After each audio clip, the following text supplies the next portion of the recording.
10. Lama. Halaman 8 belum selesai bab pertama. Halaman berapa? Halaman 8. Hadis baris keberapa? Baris keberapa terakhir?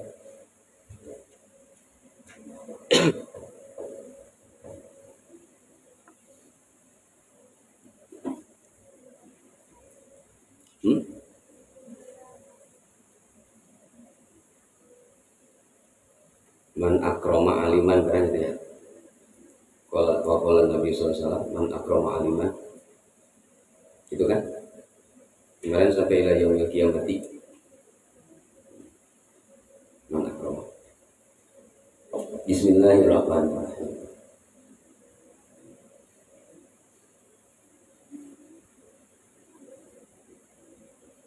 Wa qala, dan telah bersabda sapa an-nabiyyu sallallahu alaihi wasallam. Kanjeng Nabi Muhammad sallallahu alaihi wasallam. Ini masih bab tentang keistimewaan ilmu dan ahli ilmu. Ahli ilmu itu ulama, alim, pakai ain. Man siapa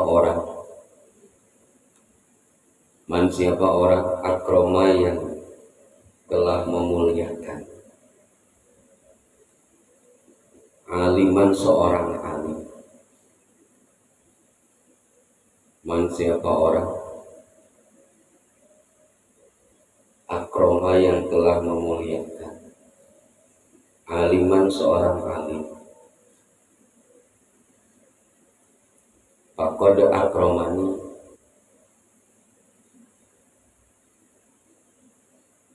maka sungguh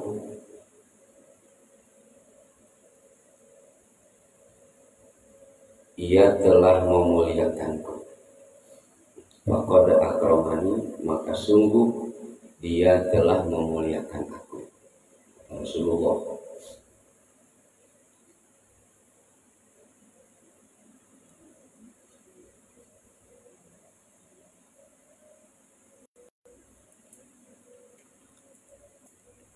Man sing saha jama, man siapa orang akroma yang telah memuliakan aliman, orang yang alim. Faqad akromani, maka sungguh ia telah memuliakan aku. Wa man, dan siapa orang akromani yang telah memuliakan aku.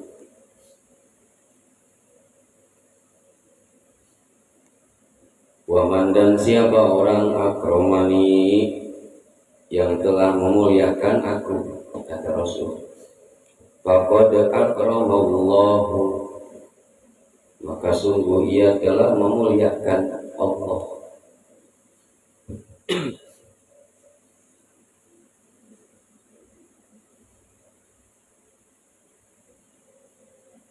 Waqala, dan telah bersabda sapa an-nabi sallallahu alaihi wasallam, kanjeng Nabi Muhammad sallallahu alaihi wasallam.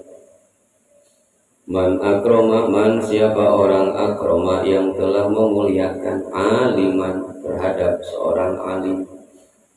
Faqad akromani, maka sungguh dia telah memuliakan aku, kata Rasulullah. Wa man akromani, maka dan siapa orang yang telah memuliakan aku, faqad akramallahu, maka sungguh ia telah memuliakan Allah. Fama'wahu, maka tempatnya itu orang yang telah memuliakan seorang alim, al-jannatu, adalah surga.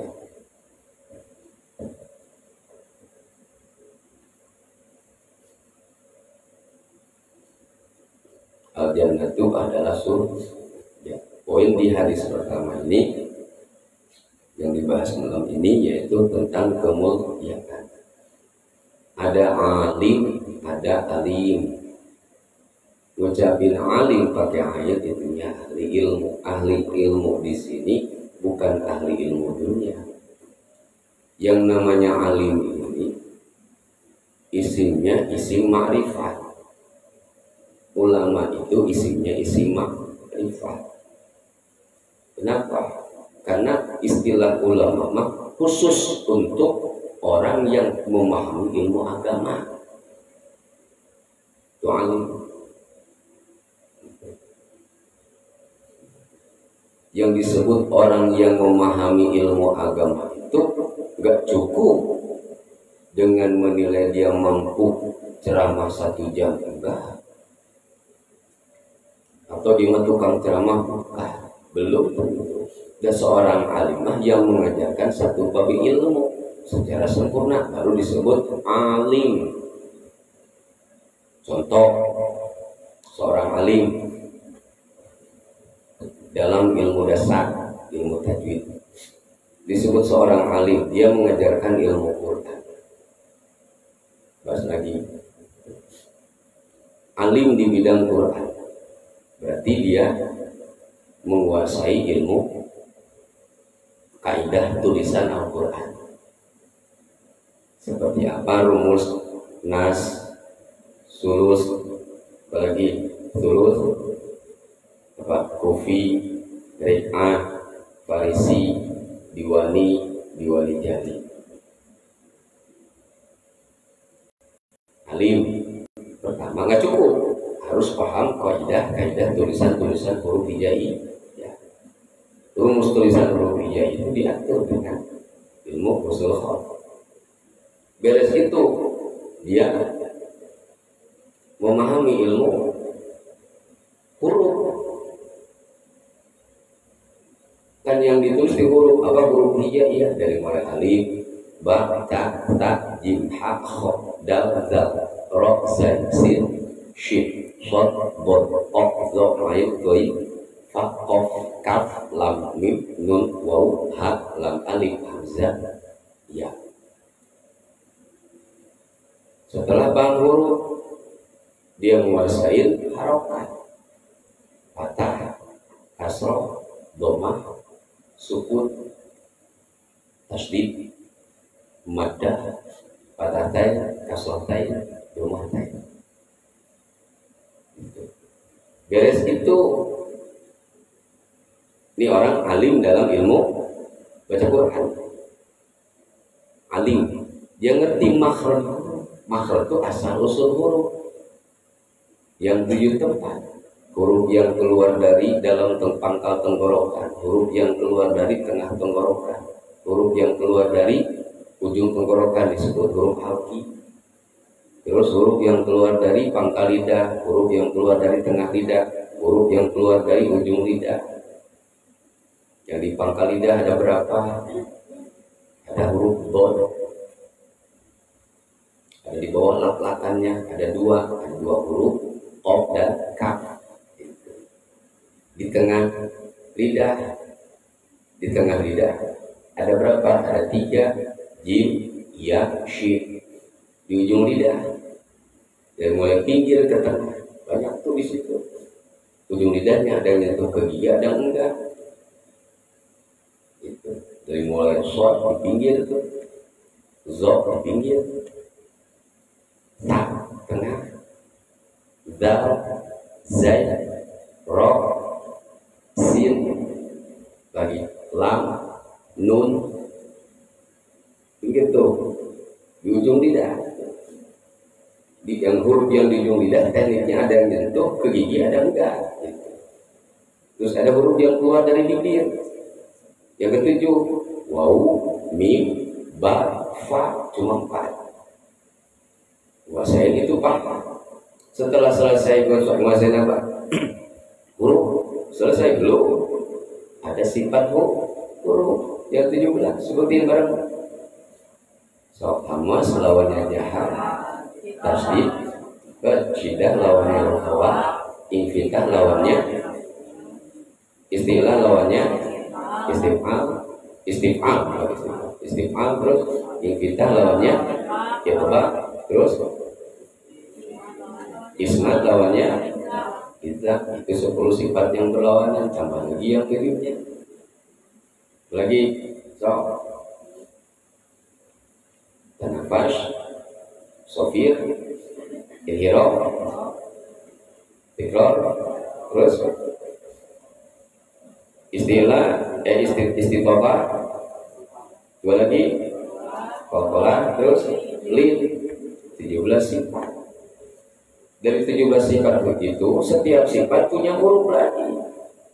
Hamas, jumlah huruf hamas, jumlah huruf hijaiyah yang mempunyai sifat hamas ada berapa? Sifat hamas kita di 10. Terus semua sifat huruf itu mempunyai hurufnya. Dari semua huruf hijaiyah itu ada berapa huruf yang mempunyai sifat hamas, ada berapa huruf yang mempunyai sifat jahat, ada berapa huruf yang mempunyai sifat syiddah, ada berapa huruf yang mempunyai sifat rukhawa, ada berapa huruf yang mempunyai sifat isti'la, dan berapa huruf yang mempunyai sifat istif'al sampai ifitah, itbaq, idlaq, ismat, dan lain sebagainya. Semua sifat huruf itu ada jumlah hurufnya. Beres ke sifat huruf, baru bicara hukum. Dari hukum nun mati dan tanwin yang 4. Di hukum nun mati dan tanwin ada 6 hukum. Kenapa 6 hukum bukannya 4? Kan itu membagi 2. Ada idgham gunnah dan digori gunnah. Itu hukum tuh. Ini rumus petak ilmu tuh. Ini kan tadi bicara alim. Alim di bidang ilmu baca Quran. Itu hukum dari mulai hukum nun mati dan tanwin, idhar, idgham, iqlab, ifa, idgham bagi 2, idgham gunnah, digori gunnah, masuk ke hukum gunnah, masuk ke mim disukun. Mim disukun ada 3, ifa syafawi, idgham mi, idhar syafawi, alif lam samsiyah, qamariyah, lam mutlaq, mutajanisen, apa? Idgham mutamatsilan, mutaqarriban, mutajanisen, mutabi'i, mutasli, terus madin, badal, apalagi wajib mutasil, itu mufasil, hukum minimal tuh paham 25 hukum, kalau paham 30 hukum. Udah bicara hukum, baru di situ kamu belajar nada, suara, langgam. Ini disebut seorang alim. Seorang alim itu adalah orang yang menguasai ilmu agama. Mungkin dari ilmu agama. Dari ilmu agama itu minimal syarat seorang alim atau minimal dia menguasai satu bab ilmu secara sempurna. Contoh di bidang tadi baru modal suara doang, udah kayak kepedean disebut alim. Ditanya hukum kita nggak bisa ngejelasinnya, belum disebut alim. Santri disebutnya. Itu suaranya bagus, bacanya benar, tapi dia nggak bisa menguasai. Kenapa itu dibaca hukum idhar? Apa alasannya? Kenapa disebut idhar? Mana huruf idharnya? Ada berapa huruf idhar? Apa maksudnya idhar? Apa adanya idhar? Ataukah minimal coba hafal kitab ilmu tajwid kuasai, apalagi Jasariyah, apalagi Hidayatul Mustaqim, harus paham. Minimal dari 3 kitab kecil itu, 1 kitab kamu kuasai. Jadi jangan kepedean dulu ngaku bisa baca Quran, kalau nggak bisa terangin begitu. Nah seorang alim. Nah di hadis ini apa? Kata Rasul, man akroma, siapa orang yang telah memuliakan aliman, seorang alim. Siapa seorang alim? Orang yang menguasai ilmu agama, yang punya wawasan ilmu agama, minimal menguasai 1 bidang bab ilmu secara sempurna. Itu alim. Oh, paham bab fikih, tahu perdudu ada berapa, mana yang rukunnya, mana yang sunatnya. Perdudu ada berapa? Ada 6. 1 niat, 2 yang kedua basuh wajah, 3 apa? Gosur ya ada ini, basuh 2 tangan, ilal mirfaqain. Ketiga, masuk syai'in min ra'si, satu sesuatu dari kepala. Kelima, ghusul rijlaini, membasuh dua kaki, ma'al ka'baini. Yang keenam, susun tertib dari 6 rukun. Fardu wudu yang 6 rukun ini dari mana sumber hukumnya? Fardu wudu yang 6 ini dalam madzhab Syafi'i ngambil sumber hukumnya nggak semua dari Al-Qur'an. 6 fardu wudu itu yang 4 ngambil dari Al-Qur'an sumber hukumnya. Faksilu wujuhakum wa aydiyakum ilal marafiq wamsahu bi ru'usikum wa ambil dari situ 4 dari Al-Qur'an. Mana yang 4? Basuh wajah, basuh tangan, usap kepala, basuh kaki. Itu sumber hukumnya ngambil dari kitab suci Al-Qur'an. Yang 2, niat dan tertib dari mana? Bukan dari Quran. Hukum yang kedua ini dari fardu wudu, niat dan apa? Dan tertib itu ngambilnya dari sunnah, kebiasaan Rasulullah. Mana sunnah tadi? Hadisnya innamal a'malu binniyat. Tertib, nyusun. Kebiasaan orang-orang Arab, kebiasaan Rasulullah, kalau diperintahkan satu perintah, kalau dikasih perintah, beberapa perintah, yang dilakukan pertama apa? Yang pertama dulu tertib. Di Al-Quran tadi kan ayatnya pertama basuh wajah, terus tangan, terus kepala, terus kaki. Nyusun nggak? Praktek wudunya kaki dulu atau tangan dulu? Nyusun. Di Al-Quran disebut wajah dulu, ya wajah pertama, setelah wajah ke tangan. Dari tangan ke kepala, ke baru ke itu nyusun nggak? Tertib buat musyaiyin fi mahalihi. Kebiasaan tertib yang bagus itu Rasulullah. Di kita di Indonesia nggak diajarin tertib. Karena dibahas, lu ulangan di sekolah kata guru apa? Udah kerjain aja dulu yang gampang. Esainya ada 10, yang gampang nomor 7, yang 7 dulu dikerjain. Itu namanya nggak tertib. Itu namanya nggak tertib. Nah itu tuh, disebut alim tuh bisa tahu urutannya, bisa ngejelasin asal hukumnya, itu baru alim. Kok bisa ngerti begitu? Kan belajar gitu. Nah sekarang goro-goro gitu. Pas malu-maluin nggak jadi majelis taklim, nggak ngerti bab dulu. Baik lagi, man akroma aliman, siapa orang yang memuliakan alim. Bagaimana cara memuliakan alim itu? Di sini kata Rasul, ini jaminan dari Rasulullah dengan hadisnya, kan sumber hukum pasti gitu. Kalau kita ragu dengan satu hadis Rasulullah, fakor kafaro, ingkar sunnah, begitu. Orang-orang kufur itu nggak cukup. Jika dia mengingkari Al-Quran, jelas. Mengingkari hadis Rasul, jelas kufur. Sebut ingkar sunnah. Orang yang mengingkari sunnah Rasul. Memuliakan, kata Rasul, siapa orang yang telah memuliakan seorang alim itu sama aja dia sedang memuliakan aku, kata Rasul. Al-ulama warasatul anbiya. Gitu. Seorang alim itu adalah bagian daripada ahli waris. Ada keturunan Rasulullah dzurriyyah, ada ahli waris. Gitu. Ahli waris. Ahli waris ada yang kelihatan sanadnya jelas ke Rasulullah, ada yang enggak.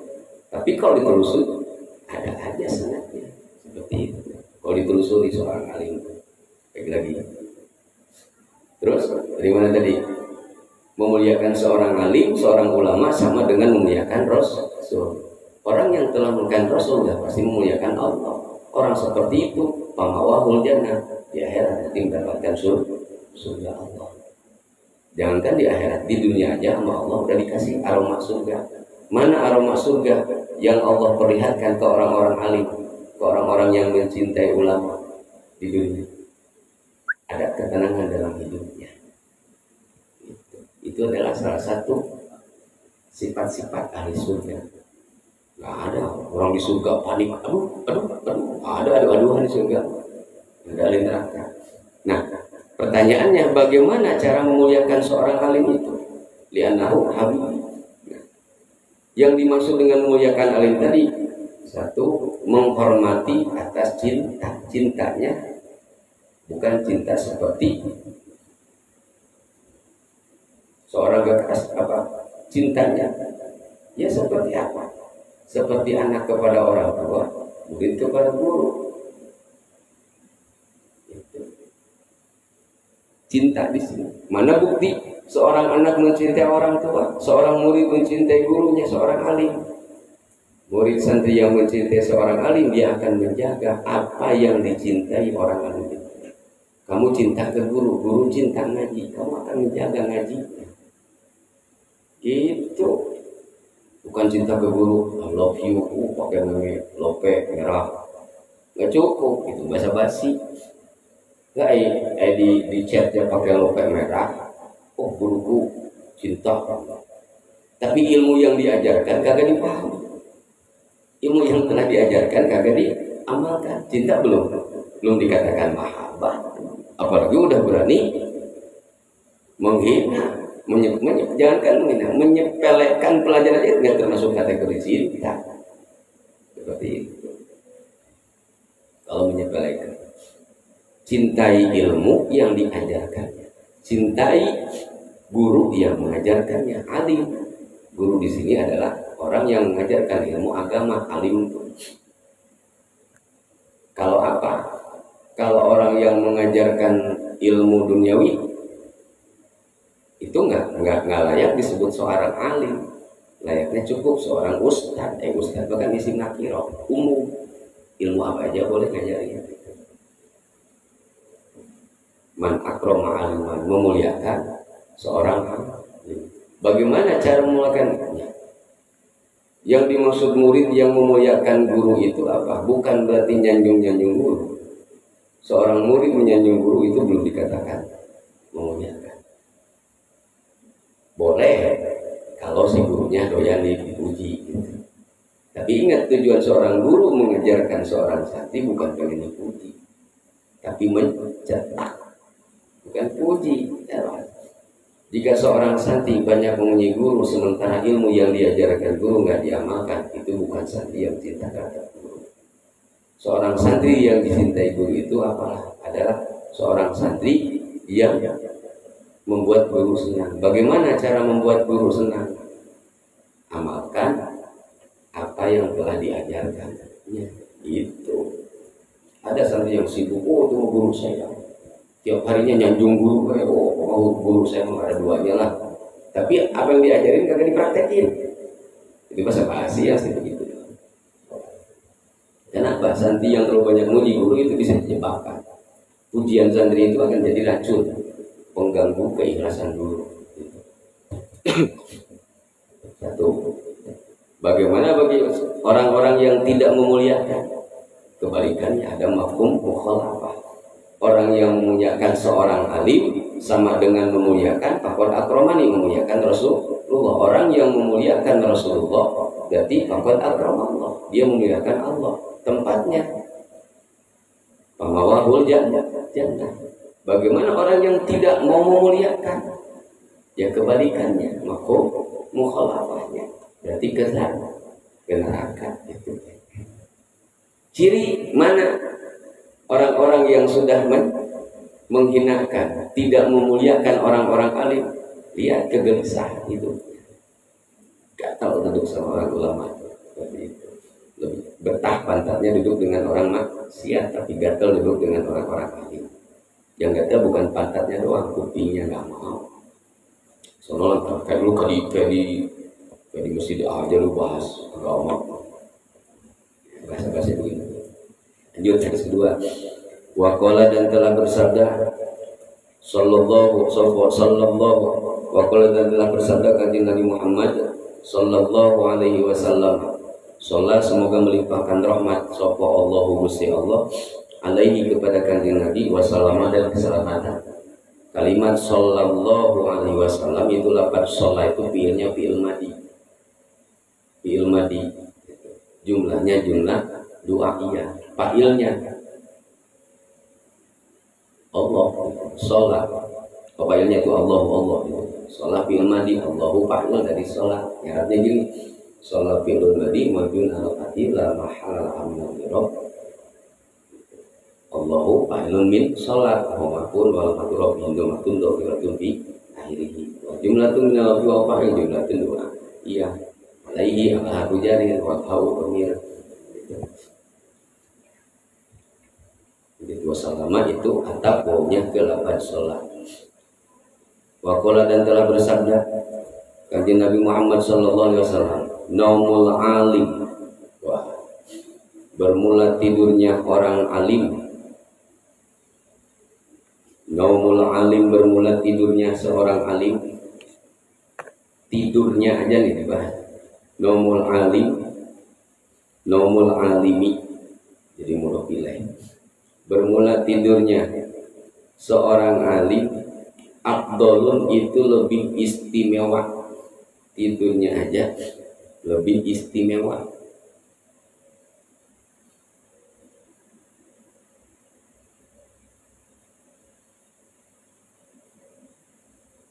Min ibadatil jahili, daripada ibadahnya orang bodoh.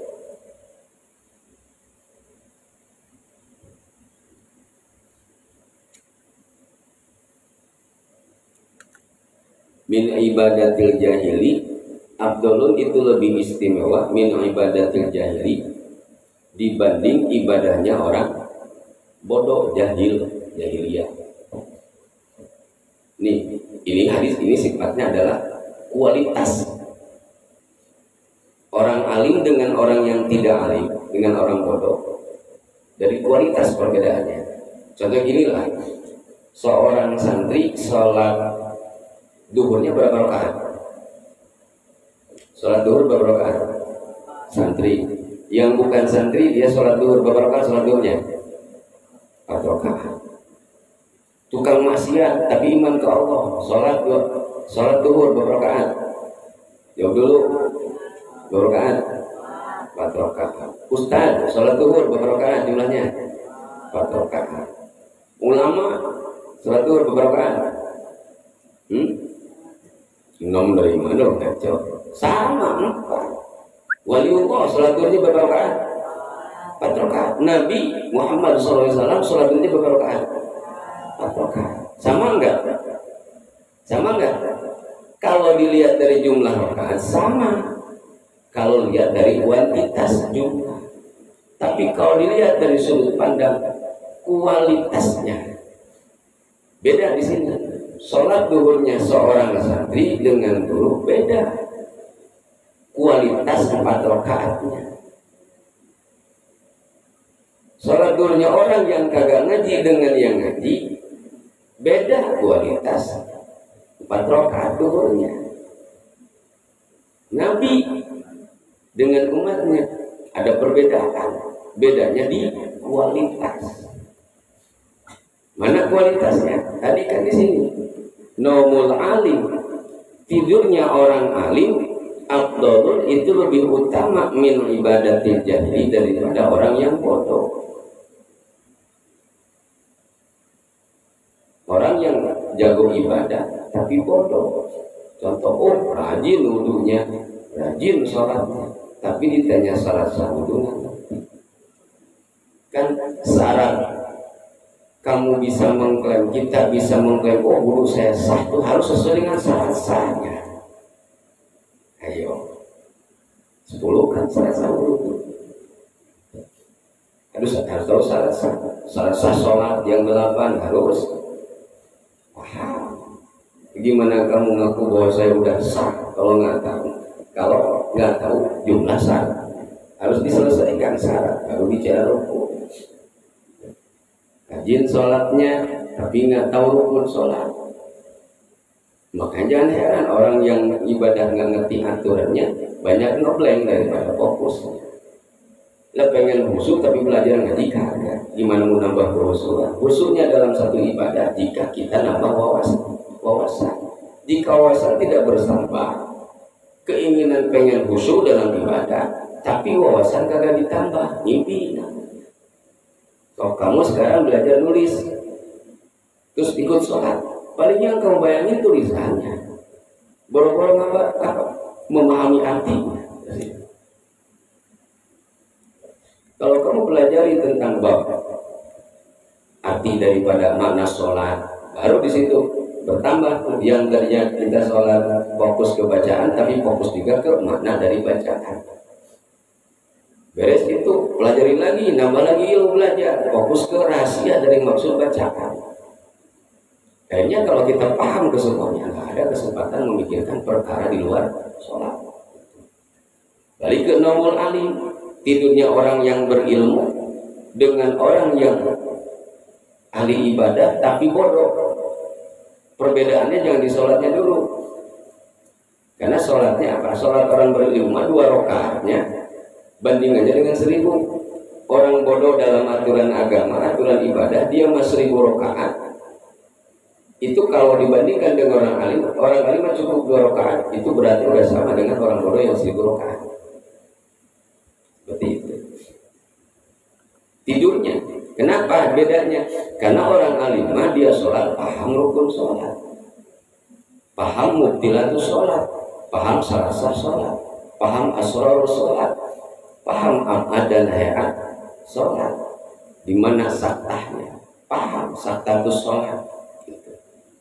Seperti itu. Terus berwudunya, jadi penuh dengan kehati-hatian dalam ilmu. Tidurnya orang alim dengan orang bodoh, bedanya di mana tidurnya? Sob? Di sini kan tidur. Kalau orang yang bodoh tidur gimana? Asal merem aja. Kalau orang alim apa tidurnya? Ikutin sunnah Rasul, wudu dulu. Terus udah wudu apa? Kamu tidur, dia baca doa. Udah baca doa, langsung tidur. Di saat baca doa, miringnya ke mana? Ke kiblat. Pipi, telapak tangan di tangan kanan di pipi, miring begini. Beres baca doa bismika Allahumma wa bismika amut, apa di saat itu? Bukan ngayal. Ya kan doanya dibaca, tapi pas tidur ngayal dulu, sama aja. Bukan orang alim. Doa dibaca, syukur-syukur baca qul falaq binas, baca lillahi, itu semuanya itu buat bentengnya. Tutup dengan ya latif. Dikir sampai benar-benar mata kamu terpejam, itu dikirnya terusin, itu orang alim. Dalam hadis yang lain nanti di depan tuh ada orang yang setiap kali tidur mendawamkan wudu. Kalau dia mati di saat tidur itu mendapatkan pahala syuhada. Mendapatkan pahala syahid. Tidurnya apa, wudunya iya, doanya iya, tapi pas mau tidurnya baca doa ngapain lagi? Karena kan nggak ngerti aturan tadi, ya tidur aja. Ayah campur lagi, pantas mimpinya macam-macam. Kayak gado-gado. Dikir, baca ya latif. Allah yang maha lembut sakit. Di mana kelembutannya Allah?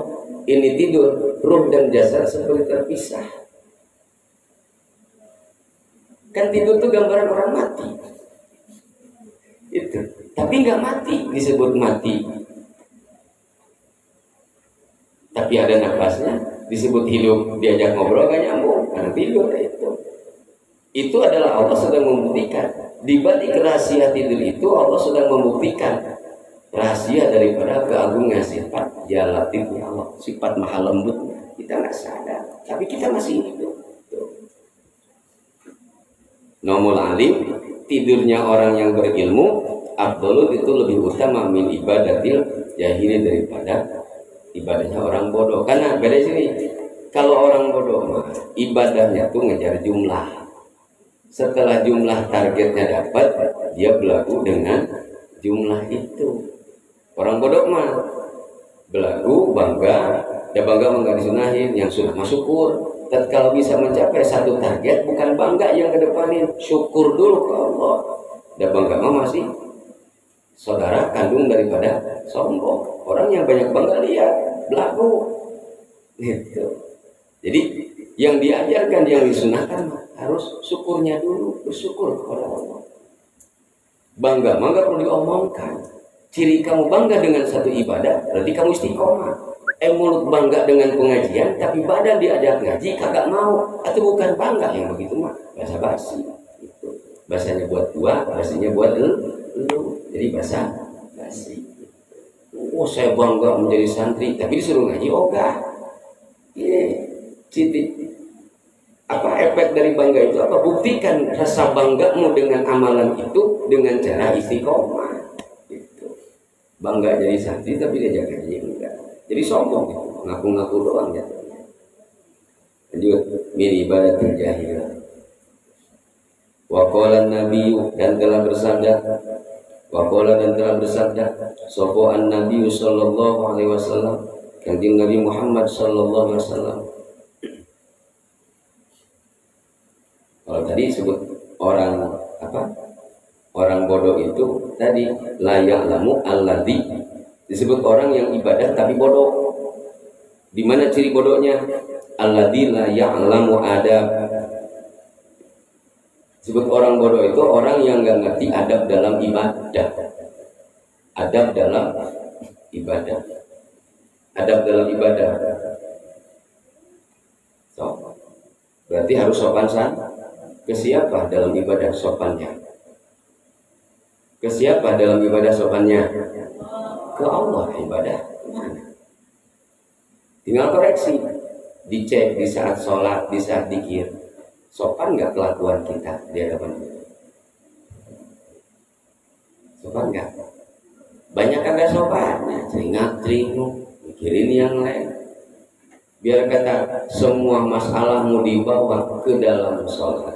Sedikit pun itu masalahmu nggak ada manfaat di dalam sholat. Karena fokus utama dalam sholat adalah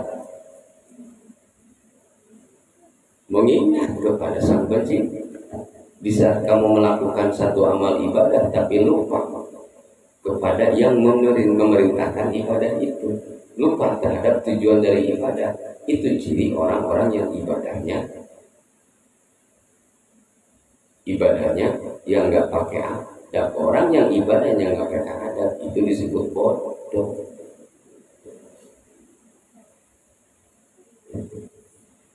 La ya'lamu adabul ibadah. Orang yang mengerti tentang adab-adab dalam ibadah.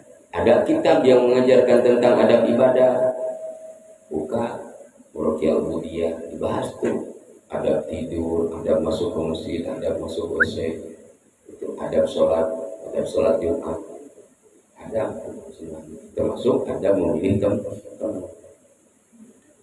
Wa qala Nabi sallallahu alaihi wasallam, dan telah bersabda kanjeng Nabi Muhammad sallallahu alaihi wasallam, man siapa orang ta'allama yang telah belajar.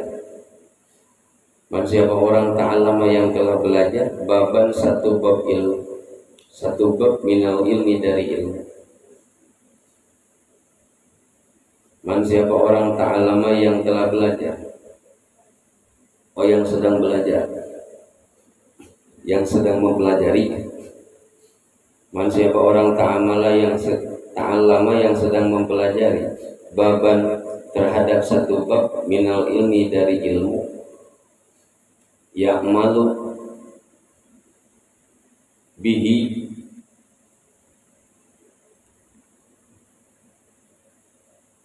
apakah dia mengamalkan ilmu tersebut? Apakah dia sedang mengamalkan ilmu tersebut? Aulam ya'mal, atau dia belum mengamalkan bihi terhadap itu ilmu.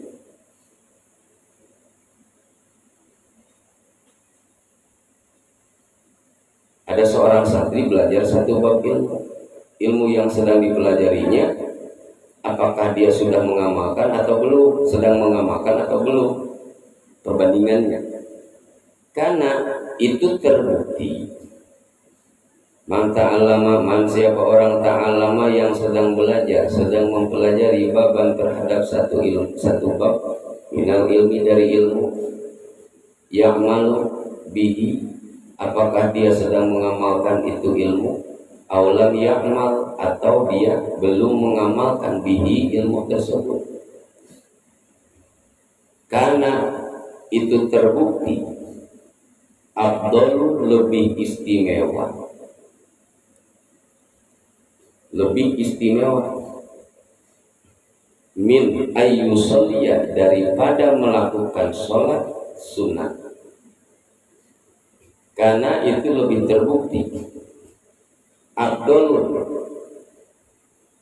Karena itu terbukti afdolun lebih istimewa, lebih utama min ayyusalliya daripada mengerjakan sholat sunat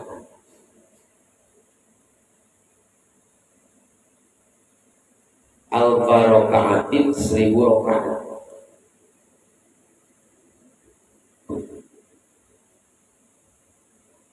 Alfa rokaatin sebanyak 1000 rokaat. Tatawu'an yakni sholat sunat tatawu seperti tahajud. Jadi man ta'allama, man siapa orang ta'allama yang mempelajari baban satu bab ilmu, satu bab minal ilmi dari ilmu, ya'mal bihi, apakah dia sedang mengamalkan itu ilmu, aulam ya'mal bihi, aulam ya'mal atau dia belum mengamalkan bihi ilmu yang dipelajarinya. Karena itu lebih istimewa, karena terbukti afdol lebih istimewa, lebih penting, lebih afdol min ayyusalliya daripada melakukan sholat sunat alfa rokaatin 1000 rokaat tatawu'an, sholat sunat tatawu seperti tahajud dan lain sebagainya. Itu keistimewaan orang alim dengan orang yang bodoh beda. Si bodoh menganggap mendingan sholat sunat daripada ngaji. Si bodoh begitu amat hadis tadi kan bilang nomul alim, kata Rasul, nomul alim khairun min ibadati jahil. Tidurnya aja lebih istimewa daripada ibadahnya orang bodoh. Di mana bedanya? Kan dia rajin. Ibadah itu tujuannya pengen diterima oleh Allah. Orang bodoh dalam ibadah cuma modal maunya doang. Atas dasar apa ibadahnya udah bener? Ayo. Oh yang penting mah ikhlas. Ya orang bodoh mana tahu ikhlas? Ikhlas itu kan ibadah. Definisinya apa ikhlas? Dan tujuan orang ikhlas mah targetnya bukan pengen terlihat ibadah. Tujuan ikhlas mah targetnya adalah ibadah itu bagaimana caranya diterima oleh Allah. Kenapa ngakunya ikhlas tapi tatkala kita ibadah berbuat amal baik nggak dianggap oleh manusia kedumal? Apakah ikhlas begitu? Tujuan ibadah itu gimana caranya ibadah ini diterima oleh Allah. Syarat diterima ibadah oleh Allah itu ibadah harus ada unsur tauhid. Tujuan ibadahmu ke siapa? Ke makhluk apa ke Khalik? Orang yang ibadahnya ditujukan ke Khalik, jangan dilihat dia rajin pas dipuji, lihat bisa dicaci, dikucilkan, apakah berhenti ibadah? Kalau dia berhenti, di situ tanda tanya. Bukan ibadah yang ditujukan kepada Allah. Kalau kamu berhenti dalam satu amal ibadah gara-gara dicaci. Rasulullah diusir di Taif, nggak berhenti syiar ibadah. Rasulullah dihina sama Yahudi, kagak pernah berhenti dalam ibadah. Kenapa kita hanya modal baru rajin dipuji, rajin ibadah, baru gara-gara dipuji? Belum selesai keikhlasan dipuji. Keikhlasan seseorang dalam ibadah itu terujinya tatkala ibadahmu nggak dianggap manusia, nggak dipedulikan oleh makhluk, tapi kamu tetap melaksanakan dan istiqomah. Di saat engkau dikucilkan dalam sebuah ibadah oleh manusia di sekitarmu, tapi engkau tetap, itu baru disebut tujuan ibadah. Jadi dalam satu ibadah yang diterima oleh Allah itu syaratnya satu, tujuan ibadah kan ada lillahi, itu tujuan ibadah lillahi ta'ala. Oh saya sholat dengan Allah Ta'ala, ya oke. Belum selesai. Ibadah yang diterima oleh Allah itu pertama tujuannya. Tujuan benar karena Allah, ya sholat karena Allah. Tapi kelakuan bukan karena Allah. Mulutmu karena Allah, kelakuan bukan karena Allah. Kalau memang ibadah karena Allah, alasan apa yang membuatmu tidak mau mempelajari hukum-hukum fikih? Katanya karena Allah, tapi diajarin hukum bab fikihnya kagak mau. Ayo. Ada guru di majelis sering bahas bab sholat, kenapa nggak mau pelajari? tatkala kita menyelesaikan satu bab ilmu yang berkaitan dengan ibadah dan kita ogah, masih tanda tanya ibadah karena Allahnya.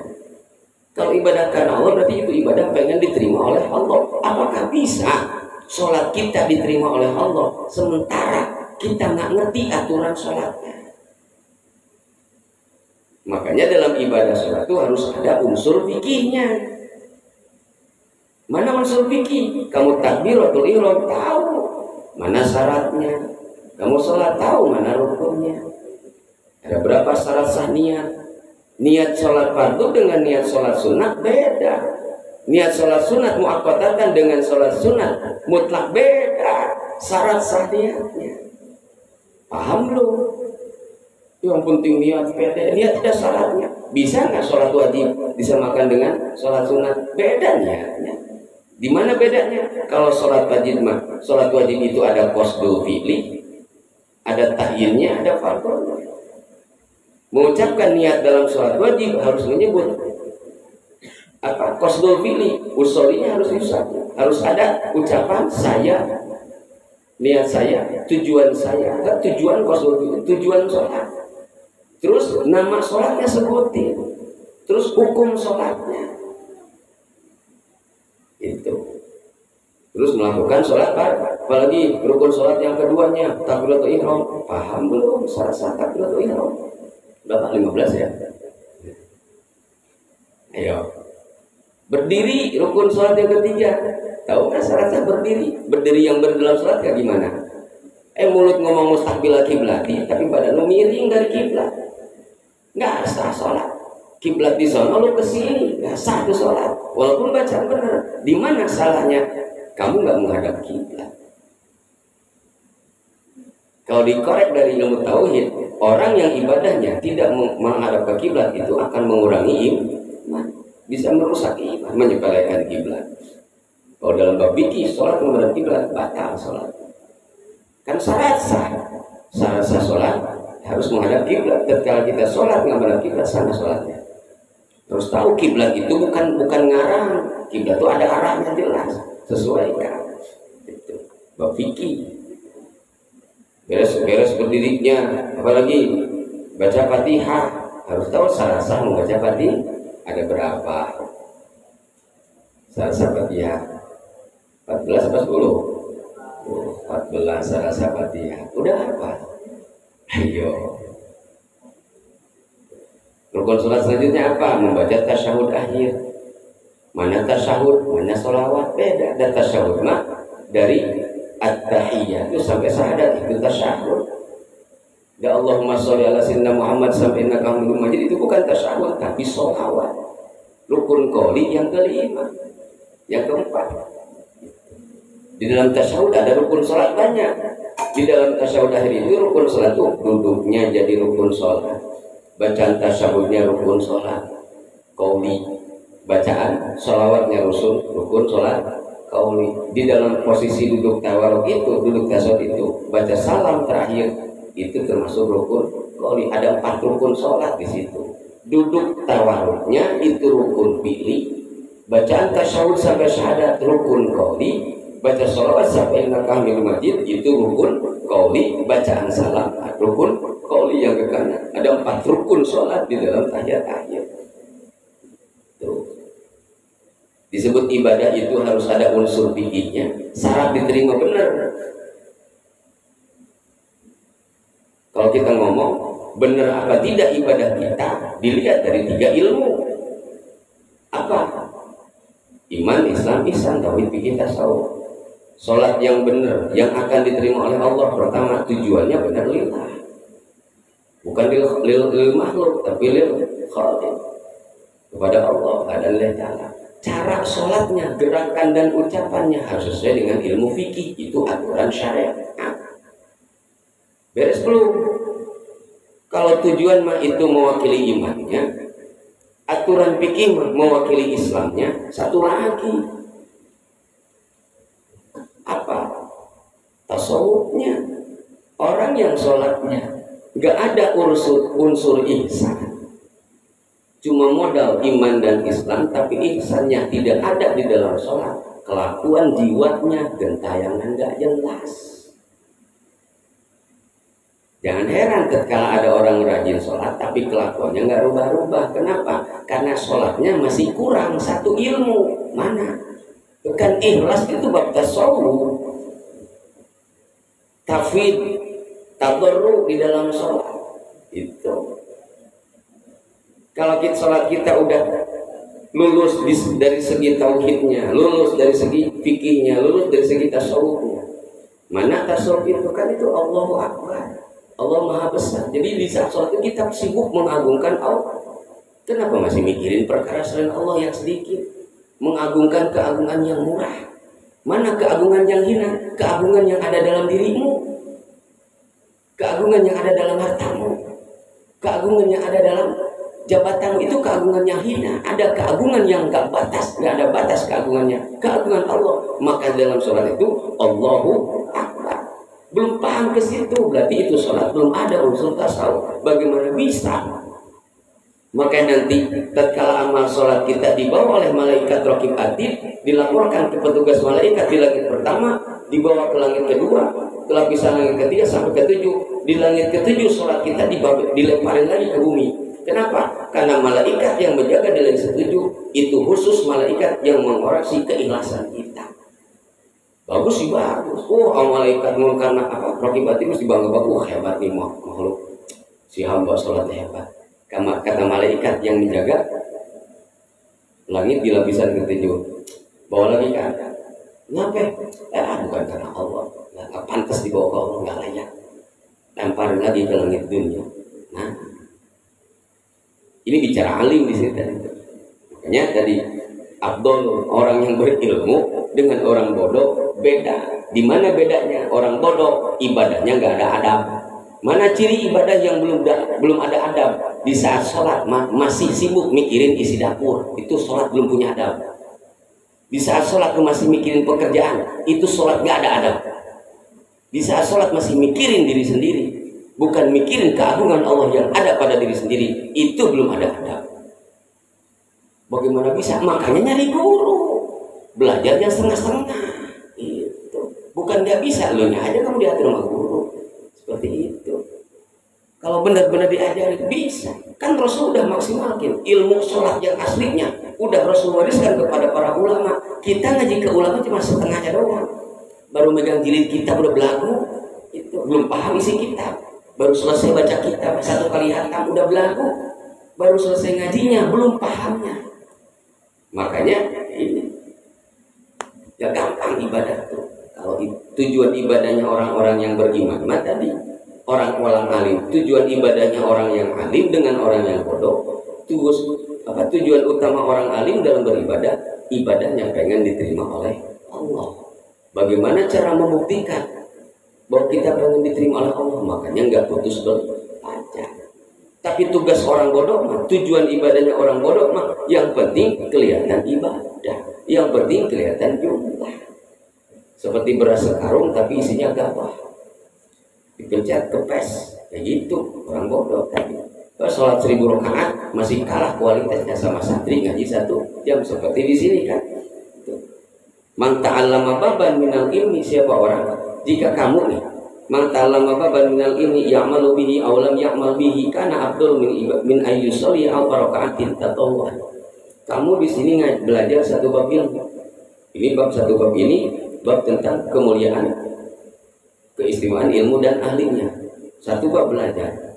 Walaupun kamu belum bisa mengamalkan apa yang dipelajari ini, atau sedang diamalkan tapi belum selesai, itu belajarmu ini lebih hebat kualitasnya dibanding orang yang bodoh melakukan 1000 rakaat sholat sunnah. Waduh, kalau begitu saya nggak usah sholat sunnah, ngaji aja. Rugi. Kamu dikasih kesempatan bisa ngaji, sholat sunat malas, sayang. Padahal bisa kita tetap jadi double, ngaji iya, sholat sunat iya, lebih hebat. Tapi sama santri malas dijadikan apa? Dijadikan tameng juga. Ayo selia al barokaatin atau pentingnya ilmu. Waqala, dan telah bersabda Sofwan Nabi sallallahu alaihi wasallam, kanjeng Nabi Muhammad sallallahu alaihi wasallam, Man siapa orang zaro yang berkunjung aliman kepada seorang alim, berkunjung datang. Jadi mas sekarang mah gengsi mau datang ke guru. Makanya lihat, sehebat apapun gurumu, kalau kamu berani manggil ke rumahmu, sedangkan kamu tidak mau berkunjung ke rumah guru, keberkahannya sedikit. Lihat ya. Para ulama dulu kenapa keberkahan ilmunya walaupun satu bab doang, tapi keberkahannya banyak. Para santri dulu mana berani sih nyuruh guru datang ke rumahnya, apalagi cuma sekedar ngopi. Nyuruh ngaji gitu, dulu teman beda lagi. Nyuruh ngaji tapi guru harus datang ke rumahnya. Kamu bisa, tapi berkah hilang. Jadi apaan? Orang-orang yang belajar agamanya tapi guru datang ke rumahnya. Kamu pengen belajar Quran, tapi syarat guru harus datang ke rumah kamu. Bisa apa kamu? Bisa ngaji seperti apa? Ada yang hilang dari santri yang ngajinya pengen si guru datang ke rumah dia ngelayanin. Di mana hilangnya? Adabnya hilang. Mau sekolah, apalagi belajar agama. Kamu manggil guru les, gurunya datang ke rumah kamu. Ilmunya dipelajari nggak? Tapi kamu sopan nggak ke guru itu? Masih iya guru udah datang belum mandi. Tunggu dia Pak, sopan nggak kira-kira? Nah itu. Bagaimana berkah ilmu dunia? Cara begitu. Beda lagi kalau lesnya kamu datang ke rumah guru, ada keberkahan. Begitupun belajar agama, sok-sokan udah nyuruh datang ke gurunya datang ke rumah kamu, belagu, sombong lagi. Kira-kira Allah ridho nggak kira-kira? Gurunya jelas aja karena patokannya malah ibadah. Kira-kira Allahnya ridho nggak? Mana bukti Allah ridho? Nggak ada keberkahan, dicabut. Ciri murid yang ada berkah dia belagu doang di ibadahnya. Seperti itu. Pasti belagu. Nah, ya. Seperti itu. Kecuali dia taubat. Di sini manzaro, man siapa orang zaro yang berkunjung aliman kepada seorang alim. Kamu ngaji belajar di mana? Di rumah guru. Dari rumah datang ke rumah guru, ke majelis guru, itu udah berkunjung. Bukan hanya nilai belajar, ada nilai silaturahmi. Silaturahmi yang hebat itu mana? Murid berkunjung ke guru, bukan guru berkunjung ke murid. Kalau guru berkunjung kepada murid, itu guru sedang mempraktekkan tawadu di hadapan murid.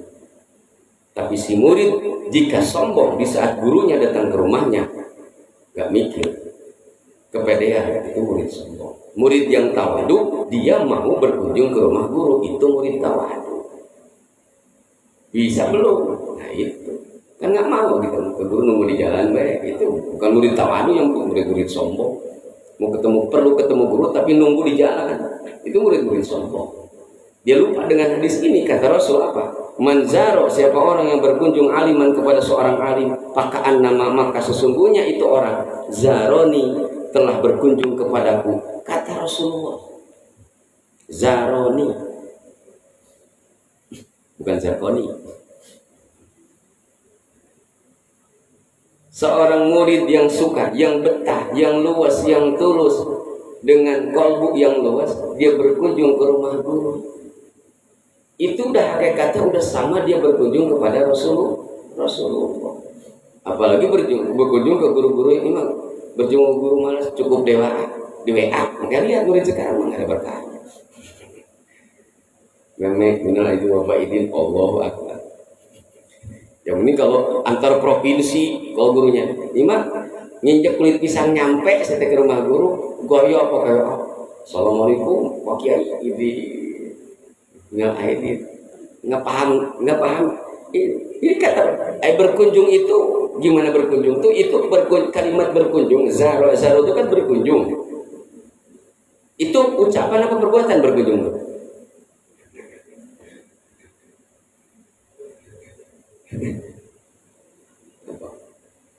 Ucapan perbuatan kan harus ada aksi. Oh kan saya aksi apa? Jempol ketemu jempol, udah begini aja, jangan salam, jangan musafah begini. Kan berkunjung itu ada syaratnya. Orang yang berkunjung ada muwajah, face to face. Setelah face to face ada apa di situ? Ada jalasa, duduk bareng. Setelah jalasa apa? Nah, sebelum duduk ketemu face to face masa pelotot doang. Ada musafahah. Ini satu hadis. Adab dalam berkunjung itu harus ketemu wajahmu dengan wajah orang tersebut. Apa? Musafahah, berjabat tangan itu sunnah Rasul, bukan biasa Yahudi. Ketemu guru ngomong salaman, ngomong sunnah, musafahah. Man sofaha aliman tuh di sini. Manzaro aliman, siapa orang yang berkunjung kepada seorang alim, pakaan nama, maka sesungguhnya dia itu zaroni, seakan-akan telah berkunjung kepadaku, kata Rasulullah. Berkunjung berarti ketemu wajah. Maaf kalau cuma di dewa mah belum dikatakan berkunjung. Nyapa kayak gini aja, guru di sono, itu doang. Sopan nggak murid nih, ketemu guru, Pak, begitu doang, sopan, samperin sete. Kalau kamu nyapa guru di WA, itu namanya seperti itu di jalan tuh, Pak, gitu. Kalau gurunya masih didengar, kalau kagak nggak dengar, kamu yang ngedumelkan. Udah guru gua, udah tahu guru udah tua, nyapa dari jauh doang, samperin biar ketawa. Kalau gurunya masih muda, masih seger pendengarannya. Nah, kalau ketemu guru-guru yang sudah sepuh, jangan cukup senyum dari jauh, samperin. Kalau pengen punya keberkahan lebih dari ilmu yang diajarkannya. Lanjut lagi kalimat keduanya, masih di hadis ini. Waman, dan siapa orang sofaha yang telah berjabat, sofaha ilmu ini. Waman, dan siapa orang sofaha yang telah berjabat tangan. Di WA mana bisa jabat tangan? Cuma nyapa basa-basi gitu. Waman, dan siapa orang sofaha, makanya murid-murid yang asli, ya murid-murid yang asli benar-benar takdim ke guru, nggak berani WA kalau nggak penting-penting kamu. Walaupun ada hal yang penting, dia akan mengusahakan datang ke majlis. Ada majlis sendiri, walaupun majlis sendiri punya nomor guru semuanya. Tapi ketika ada perkara yang penting, nggak berani di WA. Ini ngusahain datang ke pondok, ke rumah. Kenapa?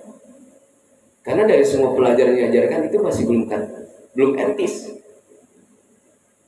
Gitu. Yang membicarakan sesuatu yang penting cukup di WA, nggak ada. Kayak kamu di sini ketemu emak kamu, gitu. Di seberang jalan sono, ngomong di sini, Mak, ntar makan sama apa, Mak? Kayak gitu. Nggak sopan, samperin. Man sofaha, man siapa orang sofaha yang telah berjabat tangan aliman bersama orang yang alim. Fakaan nama orang itu gurumu yang kalau di majlis mah berarti guru, kalau di rumah berarti orang tua, orang alim itu. Kalau di rumah siapa orang alim di rumah? Ibu dan bapakmu. Kalau di tempat belajar gurumu, itu orang alim gitu. Man sofaha, waman, dan siapa orang sofaha yang telah berjabat tangan aliman bersama orang alim, fakaan nama, maka sesungguhnya orang tersebut seakan-akan sofahani, telah berjabat tangan denganku, kata Rasulullah. Kenapa? Karena di dalam jasadnya itu orang alim, di dalam jasadnya gurumu itu ada beberapa sifat-sifat Rasulullah. Kemuliaan yang didapatkan oleh gurumu itu karena di dalam jasad gurumu ada ilmu yang diistiqomahkan, ilmu yang diajarkan, ilmu yang diamalkan. Itu semua dari ajaran Rasulullah. Kan al-ulama warasatul anbiya. Ulama itu ahli waris. Warisan apa yang diberikan oleh Rasulullah kepada para ulama? Ilmu agama. Ulama mewariskan ilmunya kepada siapa? Kepada para santri. Gitu. Tapi nggak mau, banyak santri yang nolak dikasih ilmu. Berarti dia sedang menolak kemuliaan dari Rasulullah, sedang memutus. Gitu. Orang yang suka memutus rahmat Allah tadi, nggak mau ngaji lagi, memutus rahmat, memutus bahkan Jika kamu ada batasan, oh itu mau bekas guru, wah itu maaf aja. Orang yang punya prinsip itu bekas guru ngajari ilmu agama ngomong bekas, nggak ada keberkahan di akhirat. Nggak ada, kayak nggak ada didikan begitu dalam Islam. Bekas guru, bekas mertua dalam aturan agama Islam nggak ada bekas mertua, guru nggak ada bekas. Hanya murid-murid yang patokannya ke adat ngomong bekas, itu sebut murid bodoh. Musafahah, zaro, berkunjung ke rumah guru, apalagi terlebih lagi kamu harus bersyukur ketika ada guru datang ke rumahmu. Tapi maaf, kalau untuk konteksnya belajar agama, jangan coba-coba kamu manggil guru, bukan konteks. Kenapa? Kamu manggil guru, di situ kamu satu hilang adab. Menganggap apa? Ngapain gua hormati guru? Kan udah gua bayar. Satu, hilang adab, hilang keberkahan. Karena ngerasa ngebaik. Terus itu kamu sama sekali kan adab hilang. Seenaknya. Jadi datang guru datang ke rumah kamu yang ngatur. Di dalam belajar, guru yang ngatur murid, bukan murid ngatur guru. Di situ udah hilang keberkahan. Maka lihat hasilnya, racun. Karena cara belajar begitu bukan cara yang diajarkan oleh para ulama-ulama yang soleh. Kalaupun yang boleh kan itu mah ulama-ulama yang masih doyan duit aja. Bagi hati-hati. Man sofaha aliman. Berjabatan dengan seorang alim itu sama seperti berjabat tangan dengan Rasulullah. Waman jalasa aliman, waman dan siapa orang jalasa yang telah duduk aliman berserta orang alim, maka sesungguhnya orang tersebut seakan-akan jalasani, dia telah duduk denganku, kata Rasulullah, fid dunya, di dunia.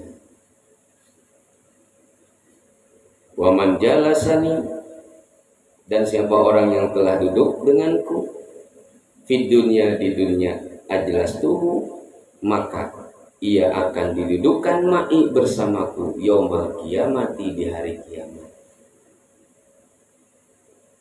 Orang yang berkunjung ke seorang alim itu sama seperti hakikatnya berkunjung ke Rasulullah. Yang berjabat tangan dengan orang alim, maka dia sama seperti berjabat tangan dengan Rasulullah. Yang duduk bareng dengan orang alim, dia sama seperti duduk dengan Rasulullah. Jika di dunianya dia betah, maka di akhirat dia, orang tersebut akan didudukkan di akhirat dengan aku di surga. Siapa itu? Santri dengan guru, duduk kan tiap hari. Jadi kira udah ngaji, apalagi duduknya bukan satu guru lah, sama guru ini duduk betah, nanti ngaji lagi, ketemu lagi, wah itu pasti Rasulullah juga tambah ridho,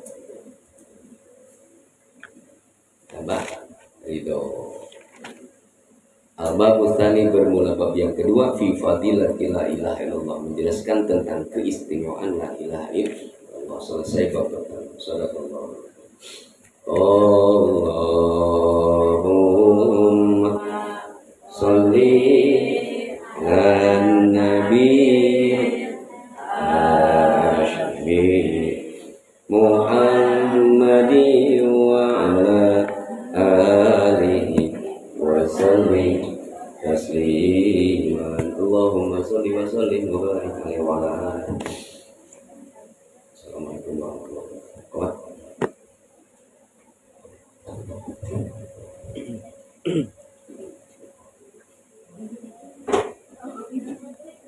Assalamualaikum. Nuhun tos mampir.